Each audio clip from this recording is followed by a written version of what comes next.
জেলে ধরাতে এলাম, এসেই জানলাম না, আলো নয়, অন্ধকার নিয়েই জন্মেছি। কারণ আমি মেয়ে বলে মা তো ভয়েই সিটিয়েছিল বিছানার এক পাশে।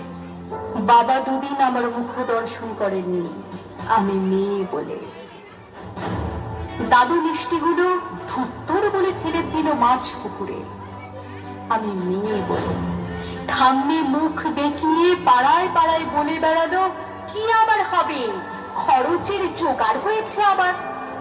সতিকা ঘরে টিম টিম করে জ্বলা আলোয় শুধু মা আমাকে প্রাণ ভরে দেখে বলতো, কেন এলি তুই শুধু আমার যন্ত্রণা বাড়াতে? জানিস না, এরা ছেলে চায়, ছেলে, বংশের প্রদীপ, আত্মমর্যাদার প্রতীক।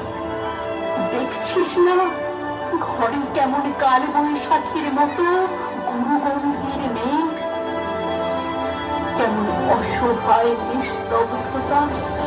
তোকে বড় হয়তো হতে দেবে, কিন্তু মানুষ হতে দেবে না। অথচ প্রাগৈতিহাসিক যুগ থেকে যুগান্তরের কঠিন পথ হেঁটে আমি জেলে এসেছি আলো। আমার গর্ভ থেকেই জন্ম নিয়েছে লিঙ্কন, আমার গর্ভ থেকেই জন্ম নিয়েছে বিদ্যাসাগর, আমার গর্ভ থেকেই জন্ম নিয়েছে সুভাষচন্দ্র, আইনস্টাইন, রামমোহনেরা। অথচ বারবার আমাকে পুড়ে মরে সতী হতে হয়েছে সতী রাতে। কারণ আমি মেয়ে বলে। সতী করার বাসনাটা আজ হয়তো নেই, কিন্তু তখনটা আজও আছে অন্যভাবে,